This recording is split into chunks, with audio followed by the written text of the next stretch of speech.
So my role started 6 years ago last month. Mayor Keller asked me to come in and sort of fill a need for what the city wanted to do with nonprofits, because we were already working in volunteerism very directly, very like energizing civic engagement as a whole. But what could we be doing more for nonprofits and philanthropy in general? The story of how the city might be funding agencies or looking for additional funding sources to support agencies. And so I've been there for 6 years.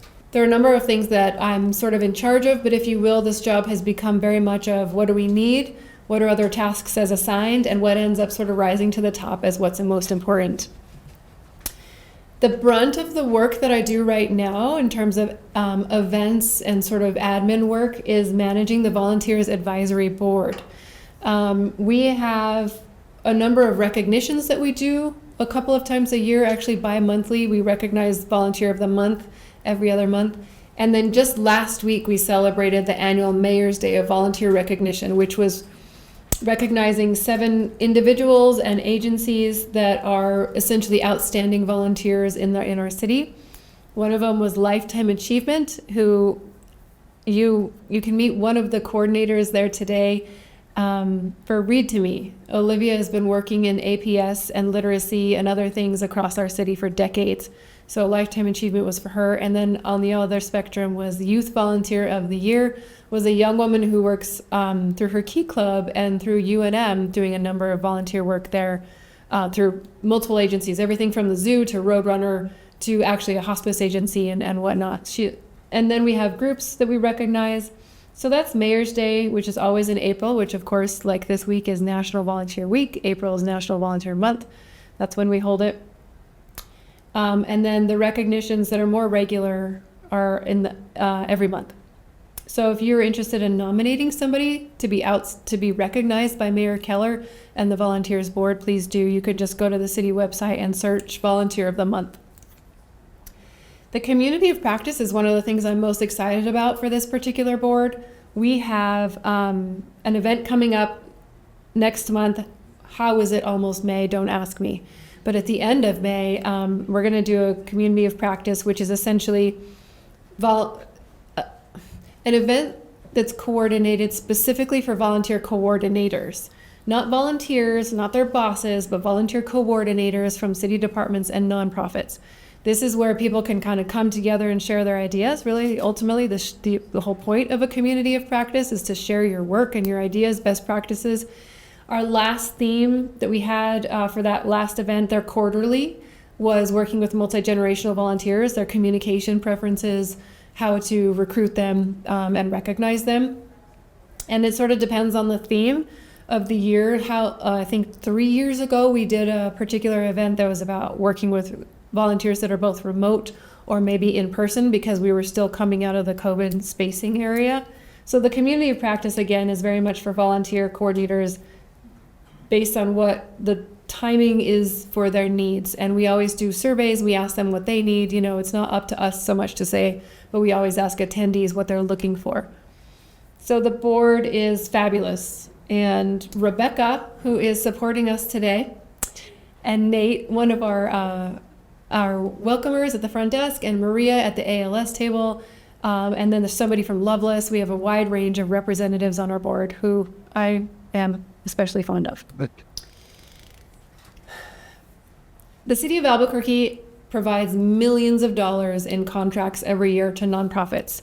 As we know, our budget is changing right now. I don't know what that's going to be for fiscal year 26, unfortunately, but I do know that we serve over 200 agencies at least per year with these contracts, and essentially that's providing funding resources for you already to provide more of the services that you do, or to level up the services that you've got going and grow your outreach, whatever that may be.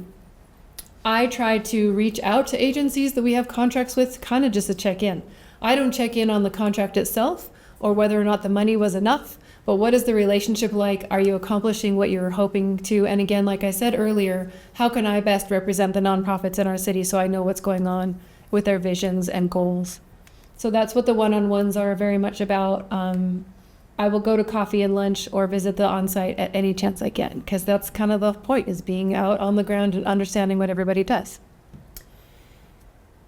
I'm going to jump down to the State of Partnerships report because that relates a little bit to that. That's how I know that we do millions of dollars every year. I think 3 years ago it was $52 million in one fiscal year for over 200 agencies. And so this is an opportunity where I get to reach out to all of the city departments and say, Parks and Rec, Animal Welfare, Youth and Family Services, etc. Who are the agencies that you work with, and how much are those contracts provided for? What are those services that you're asking for that contract?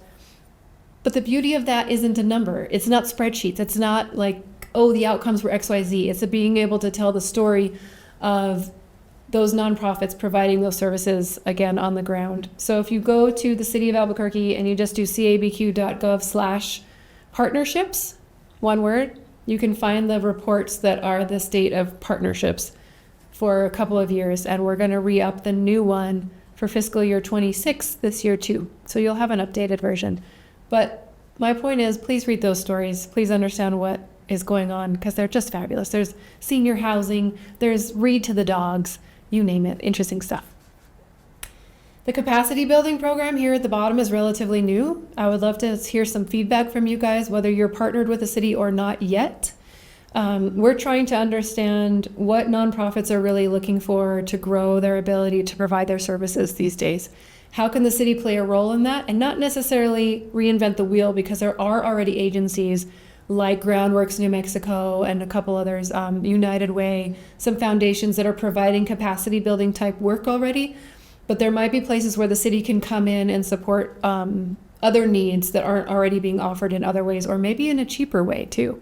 I don't necessarily have a budget yet, but maybe I will have a bottom line to hire out some trainers. What I'm excited about for that especially is that the last time we had 2 listening sessions last year about what agencies were looking for a potential capacity building program. And so much of it was actually about spending time like this together and sharing what each other does and how can we work more closely together to build partnerships, whether it was for a grant or work itself. So we're excited to facilitate some meet and greets and some socials that will also, of course, be educational about what's going on in the nonprofit sector as a whole. And then also, for those of you that are not yet partnered with the city, we'll be offering like on-demand website training as to how to apply for grants or an RFP for the city, how to utilize the sort of vendor website. There's a lot of ins and outs. If you've never, it feels heavy. It's administratively heavy and time consuming to work with one of these contracts. So we're trying to provide some services about how to access the funding that city has.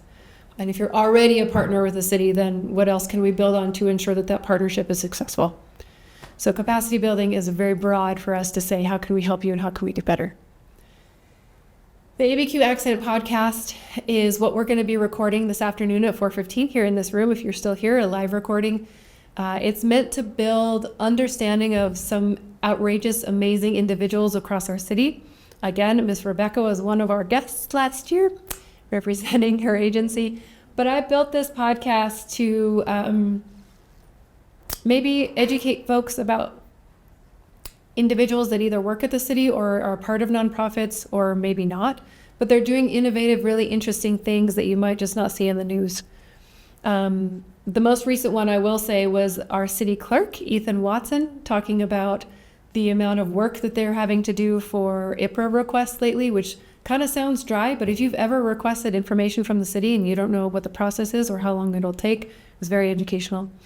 I'm also a fan of those humans too. So my board and my podcast guest.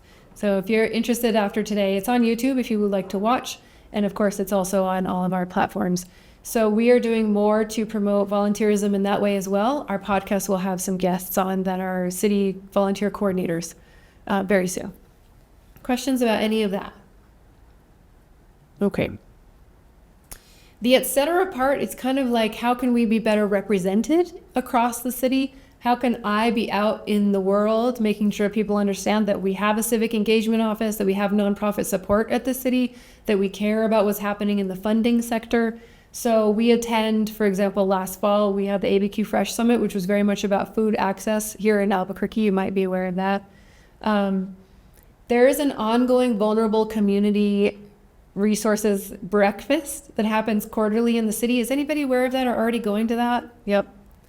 This is something that P&M started because they have a vulnerable communities program, and they wanted to make sure that all the providers that they're sharing to their clients essentially are also able to talk to each other. So it's its own kind of community of practice, but who's doing what? How can we help each other better support vulnerable communities around our area? And then, for example, 2 conferences that we've been to recently that are related directly to volunteerism or the nonprofit sector. So I think the et cetera part really is just the et cetera part. How are we represented in the city, and how are we doing our best to listen?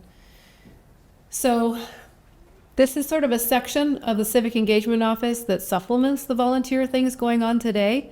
You've seen the Vistas, you've seen Rachel's presentation, Deanna's our director, and then I do another arm of that. So like I said, the board is a big piece of our work, and connecting one-on-one with agencies so we really understand what the sector's experiences are these days. Thank you for joining us today.